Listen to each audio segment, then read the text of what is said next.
Those of all physical and mental abilities are welcome here. The doors of this church are open to all, and we are delighted that you are with us today. Welcome to those of you who are joining us online. You can like this video to help others find it and subscribe to our channel to find more content. If you'd like to know more about everything we do together as a church, you can subscribe to our newsletter. Go to firstunitarian.com and click subscribe to the newsletter at the bottom of any page. And if you're in the Worcester area, I invite you to join us for worship and fellowship at 90 Main Street at 10:30 every Sunday morning. Everyone is welcome to stay after church today for a lunch in the church parlor. You can go through either of these doors at the front of the sanctuary. The door on my left is the accessible entrance. If you are a newcomer, please stop by the welcome table over here on this side of the parlor. We have a gift bag for you that has some goodies in it. There's a volunteer there, Katya Corrales-Yalkos.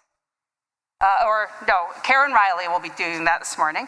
She will be there to greet you and answer any questions you may have, and you can also sign up for our newsletter there. There are announcements in your order of service. I have a few additional announcements. So after our lunch, we will regather in here at 12:15 for the annual meeting of the congregation. Everybody is welcome to attend. Members of the church may vote. There is a Zoom participation option if you are at home right now watching online and you would like to join the meeting by Zoom. The link was in this week's newsletter.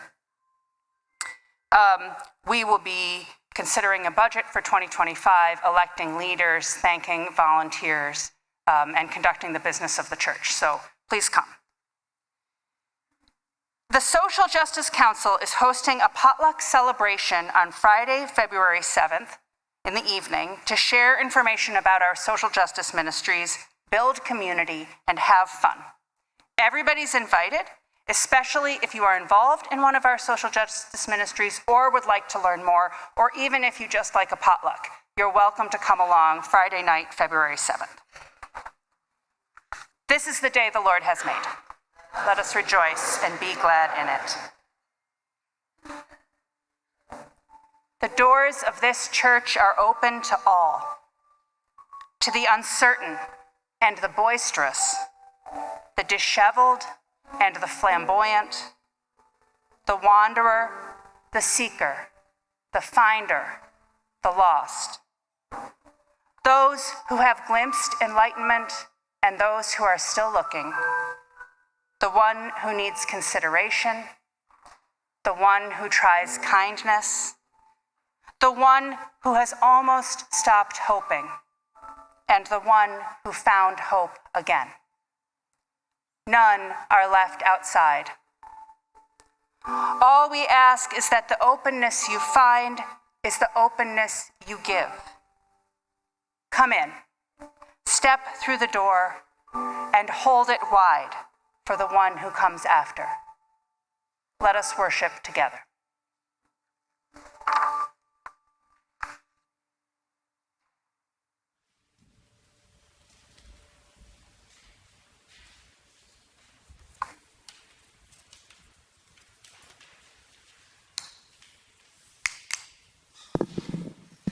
Bill is lighting our chalice this morning.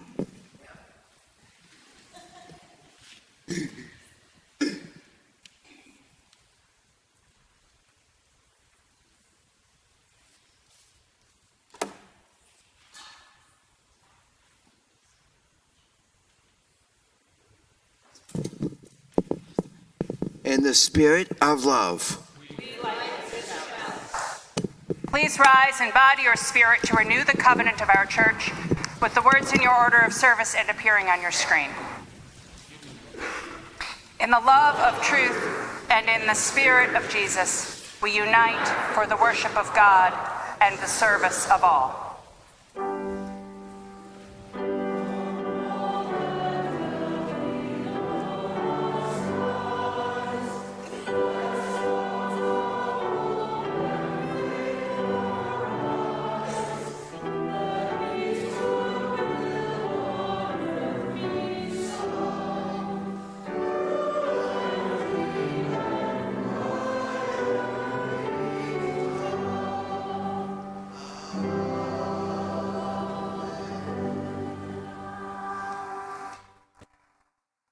opening hymn is number 114 in your gray hymnals, Forward Through the Ages.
Good morning. We have a few quick announcements before our story today. Children's choir is meeting today, but it will be up in the chapel. So if you are in grades 3 through 8th and want to get your sing on, you may go to the chapel to join in. And if you're in grades 8th through 12th grade, youth choir is having their first meeting of 2025 at 4 p.m. And that will be in the Bancroft room. And then at 1 p.m., we have our owl class for grades 8th through 10th. Today's story is called Swimmy by Lionni. A happy school of little fish lived in the corner of the sea. They were all red. Only one of them was as black as a mussel shell. He swam faster than all his brothers and sisters. His name was Swimmy. One bad day, a tuna fish, swift, fierce, and very hungry, came darting through the waves. In one gulp, he swallowed all the little fish. Only Swimmy escaped. He swam away in the deep, wet world. He was scared, lonely, and very sad. But the sea was full of wonderful creatures, And as he swam from marvel to marvel, Swimmy was happy again. He saw a Medusa made of rainbow jelly, a lobster who walked about like a water-moving machine, a strange fish pulled by an invisible thread,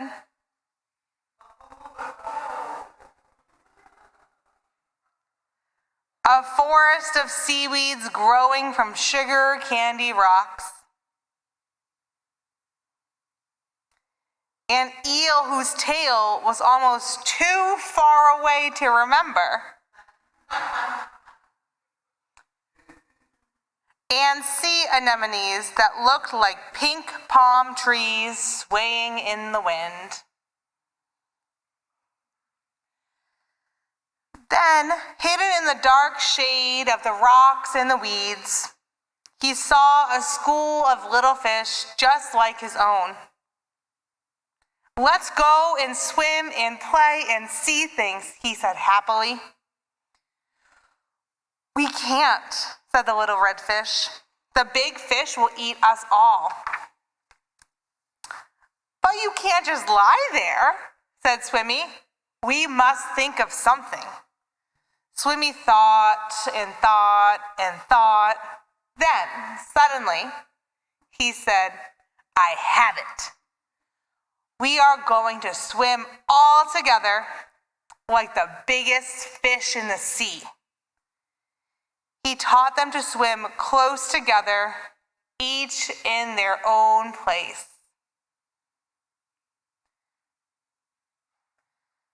And when they had learned to swim like a giant fish, Swimmy said, "I'll be the eye." And so they swam in the cool morning water and in the midday sun, and they chased the big fish away.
like to invite all my children, friends, volunteers, and teen helpers down to the Landers area for our faith development classes. We have both our Spirit Play class and our Soul Matters class. Thank you.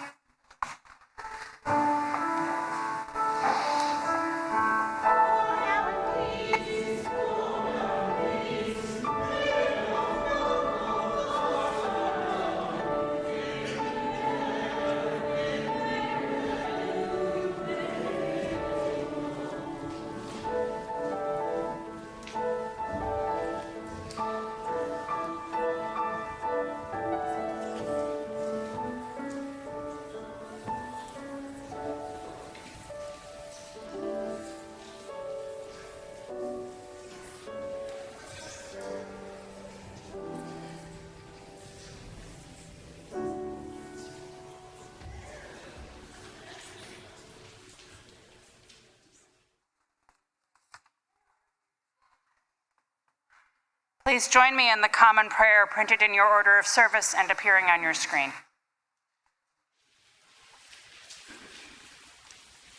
Spirit of courage, give us strength. Now is the accepted time, not tomorrow, not some more convenient season. It is today that we fit ourselves for the greater usefulness of tomorrow. Today is the seed time. Now are the hours of work, and tomorrow comes the harvest and the playtime. Amen. Please continue your own thoughts and prayers in silence.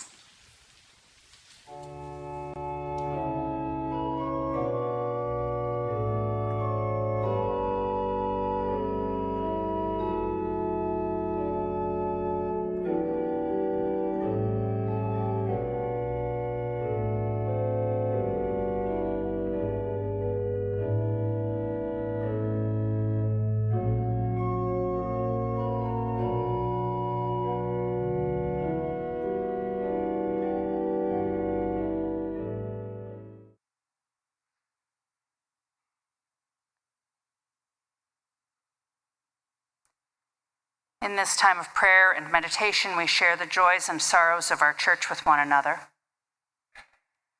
Samantha Namath lights a candle in memory of her grandmother, Lorraine Greeley, who died this week. Our thoughts are with Samantha and her family.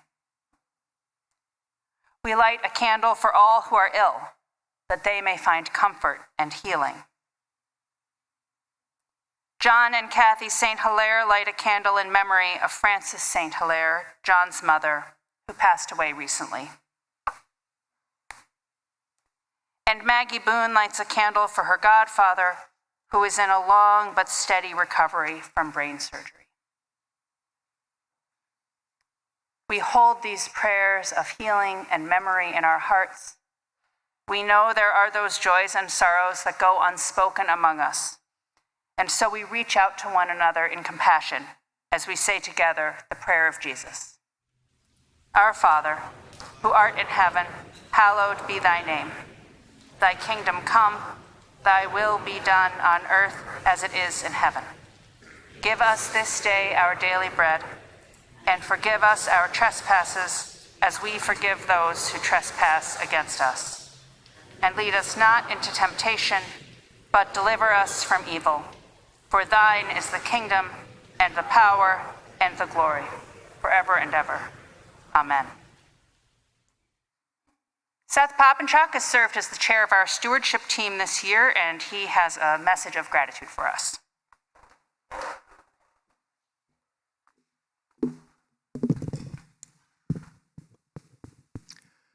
Good morning. Today is a day of celebration. Of course, it's because it's cold, the ponds are frozen, and the sun is out.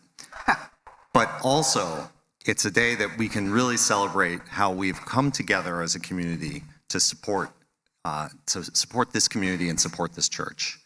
So the stewardship campaign kicked off in October. Our theme of joyful giving touched us all, and you have risen to the challenge to support the church for this coming year.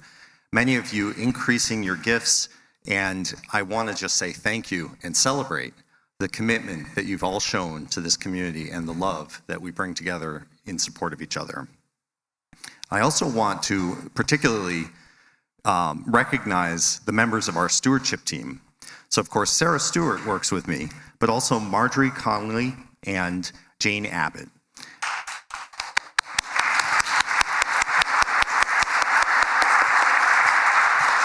So we've been working for much longer than just this stewardship campaign, and I really appreciate all of the great work that they've done over this past 9 months. Today, during the annual meeting, we are going to pass a budget that represents the hopes and dreams of this congregation for the coming year. And we couldn't do that without all of your commitment, and I just want to say thank you. Thank you, Seth. Thank you, everybody.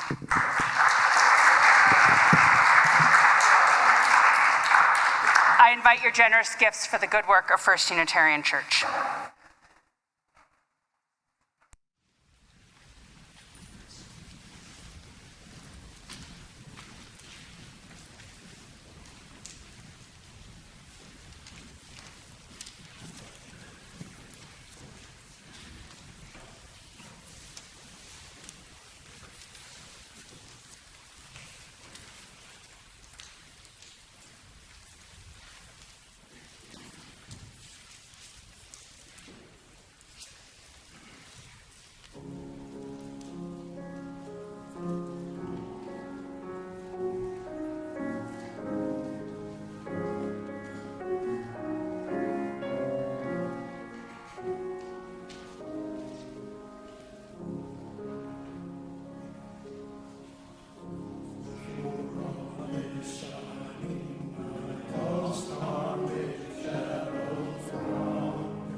Our first reading is from the 46th Psalm.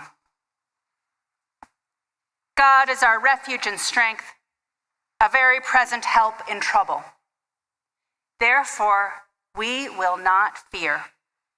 Though the earth should change, though the mountains shake in the heart of the sea, though its waters roar and foam, though the mountains tremble with its tumult. There is a river whose streams make glad the city of God, the holy habitation of the Most High. God is in the midst of the city. It shall not be moved. God will help it when the morning dawns.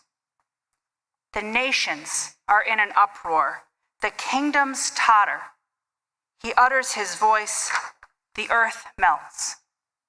The Lord of hosts is with us.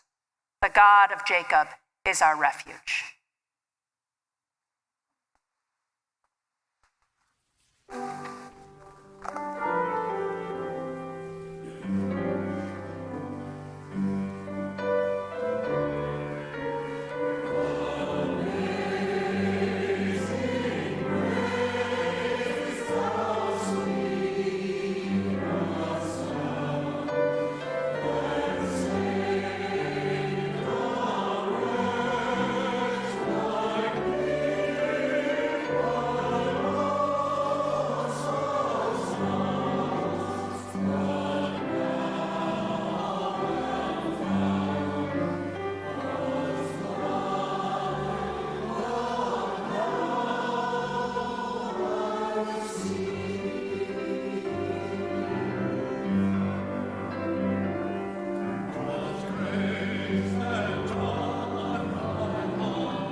Our second reading is the poem Search the Darkness by the 13th century Persian poet Jalaluddin Rumi. Sit with your friends. Don't go back to sleep. Don't sink like a fish to the bottom of the sea. Surge like an ocean. Don't scatter yourself like a storm. Life's waters flow from darkness. Search the darkness. Don't run from it. Night travelers are full of light, and you are too. Don't leave this companionship. Be a wakeful candle in a golden dish. Don't slip into the dirt like quicksilver. The moon appears for night travelers. Be watchful when the moon is full.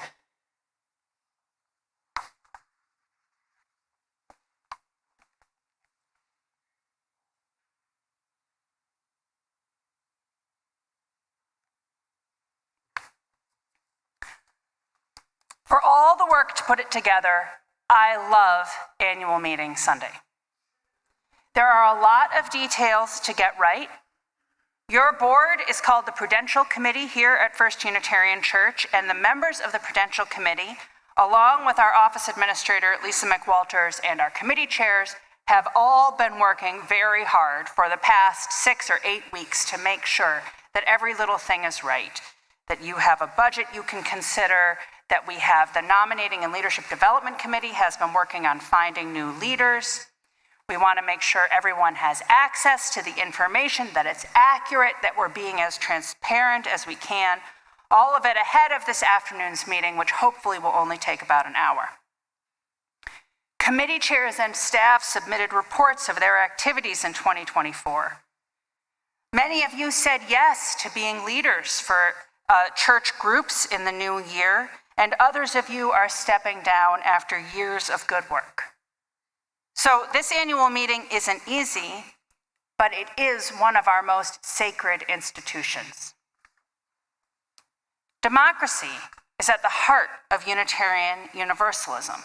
It may seem very ordinary to you that we gather together as a church and vote on what we're going to do in the coming year, but it's kind of a radical way to organize a church because it says that each member of the church, individually and together, knows what is right for the sacred life of this congregation. It affirms that each one of us has inherent worth and dignity, that each one of us has a connection to an understanding of the holy, and that this gathered community lives out its shared sacred mission together. No one person, no one leader, no organization or office somewhere else knows better our work than we do. We discern together as a group, we trust one another, and then we live together individually and as a community into that vision. This way of organizing a church goes right back to the founding of congregational churches in New England in the 17th century. There were groups in the Church of England at that time who didn't want bishops to tell them what to do, who didn't think that there was some overarching national or global church with a big C that was the church, and the individual congregations were just pieces of it. They believed that the way God inspired people to know what to do was to get the people who lived together in a place together to be the church and to decide for themselves democratically how to organize. Those ancestors of ours who founded the churches in New England, who founded the church we came out of, we're the second parish in the town of Worcester. These separatists founded the first parish in the town of Worcester. In 1649, these separatists wrote down their ideas and why the church should be organized this way in a document called the Cambridge Platform. It was a justification of how churches were organized here in New England to send back to the bishops in England to say, look, we're really doing it right. I know you have worries, but trust us. And here's one of the things they wrote. The form of the church is by covenant. The covenant puts us in mind of our mutual duty and stirreth us up to it. We conceive the substance of the church is kept when there is real agreement and consent of a company of faithful persons to meet constantly together in one congregation for the public worship of God and their mutual edification.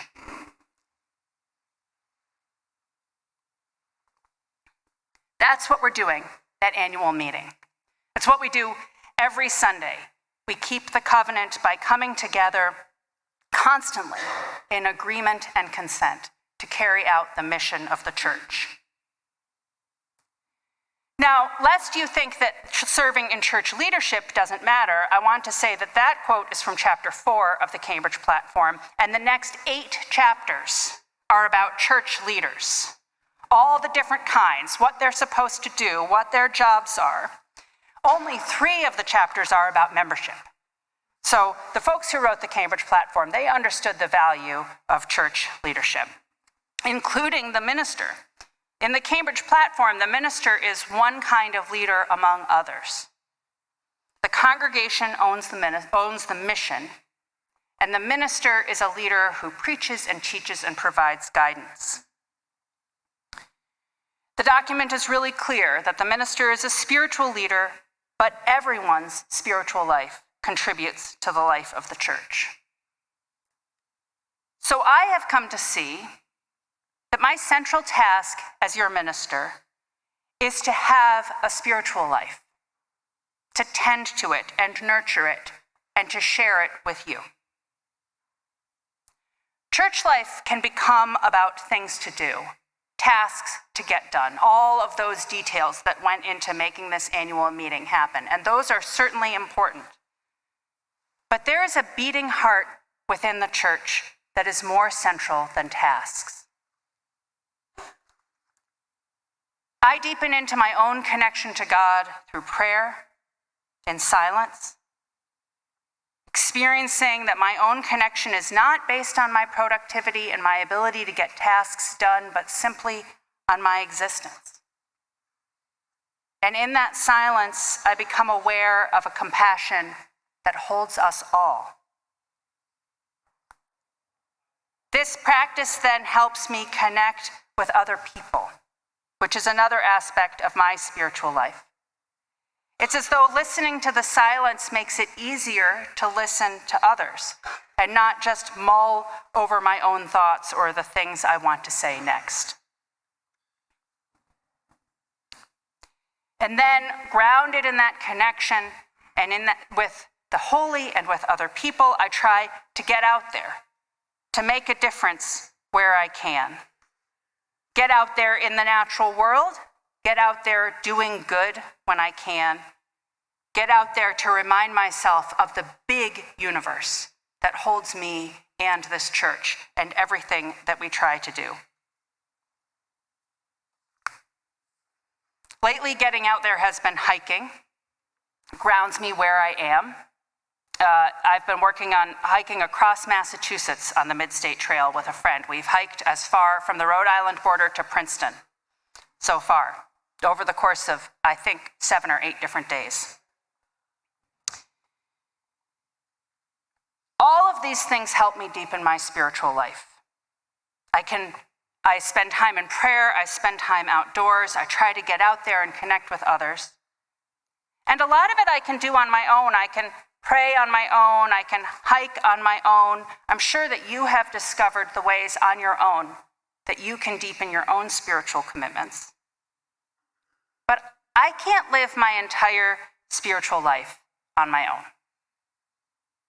I need other people. I need you to learn from and travel with and grow together. Those spiritual ancestors of ours, those separatists who were founding churches in New England, they believed that each person had the capacity to encounter the holy on their own. But they knew that one person couldn't, and one person can't today be a church on their own. The church is the people constantly gathered together by covenant and agreement. And it's still that way today. I talked at last year's annual meeting about the church's efforts to welcome newcomers. It helped me to just get really clear about exactly the steps that we hoped newcomers would take when they came into the church. If you're a newcomer today, you can tell me how we're doing on this. So first, we imagine someone out there in the community who thinks to themselves, well, what about the Unitarian Universalists? Or they hear about First U. Or maybe they find us when they're searching Unitarian Universalism in Worcester and they watch one of our services online. We hope they find that informative online presence and our live stream. We hope they visit. On a Sunday when they come here, we hope they hear moving music, that their children make friends, that they hear an inspiring word, that they meet friendly people. One thing you can do is say hello to someone you don't know. If they're new, or even if they're not new, you make a new friend and it helps people feel connected. If a newcomer stops by the welcome table, then I reach out to them. We hope they keep coming. I offer to visit with them, perhaps discuss where they are in their spiritual journey and what they're looking for in a congregation. If they keep coming, then we invite them into membership. And we connect them to a group in the church to build stronger connections and community. So I'm going to talk a little bit more about this during the annual meeting, during my report. It is working well, this plan. We always need to improve it, but so far, so good. But newcomers are not the only people. In fact, most of you are not newcomers. You are long dedicated to this church and its mission. These steps happened for you long ago. You have come in. You have connected with others. You've built your life here. You have even turned and held that door open for someone else. You have created ways that others can come in and get involved. So what do I ask of you as spiritual elders in this congregation, as people who know the wisdom here and want to continue your own spiritual journey and share it with others? You can share your spiritual lives with others, tend it, and talk about it. Talk openly out in the world about your deepest values. Show that being a person of faith does not mean being a person of hate. Speak up for our Unitarian Universalist values in a world that has weaponized faith to try to hurt other people. Show through your actions the love that we profess here. Live the love that we believe holds all people. You know, I've seen an example of this just this week. I am worried about the new executive order from the White House that says that certain forms of legal status here in the United States are no longer going to be recognized. That neighbors here in Worcester who may be covered under temporary protective status when they came here from Haiti or from other countries might now be deported. And this is a community we work with. These are folks who have sat in our chapel for Welcome to America workshops or sat in our dining room to learn the English language. These are folks who have received gifts from this congregation. We provide menstrual supplies to a community of Haitians in the area. We helped Essentia pack backpacks for the kids. We're working with these folks. And now they may be under threat. Folks may come here to church who don't have the right documentation and may be under threat of deportation. And just this week, 3 different leaders in the congregation have reached out to me to say, Sarah, what are we going to do? I have some information. We need to make a plan. We need to figure out how we're going to approach this. We need to stand up for our values. That is the work of faith. That is what we are doing together as a congregation. That is our mission at work. I ask you to support one another as we work for peace and justice for everyone, and give each other hope and courage and strength and love.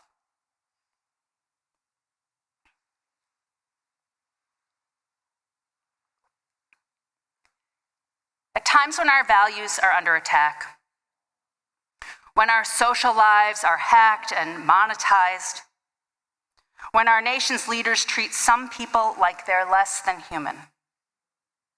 That hope and courage and strength and love matters more than ever.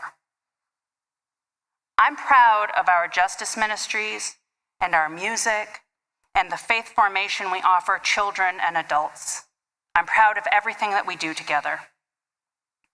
Yet what the church is for is the strengthening of the soul that we offer to one another, the practice of spirit and love that sends us out into the week ready to face whatever comes.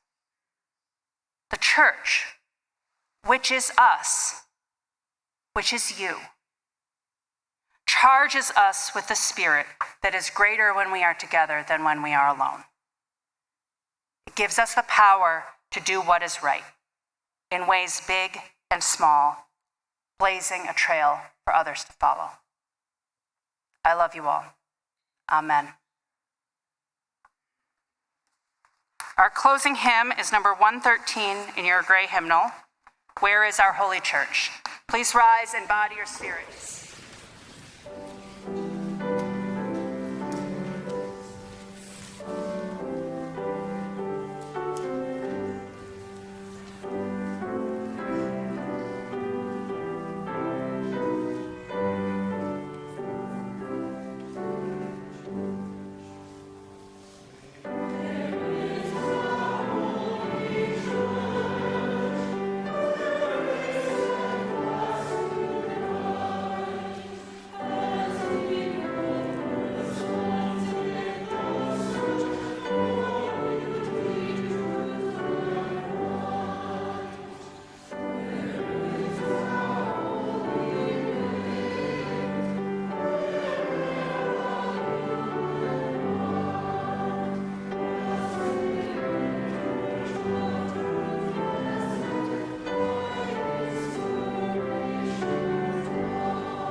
Go forth into the world in peace. Be of good courage. Hold fast what is good. Render to no one evil for evil. Strengthen the faint-hearted. Support the weak. Help the afflicted. Honor everyone.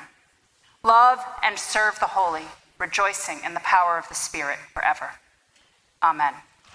Please be seated for our closing music.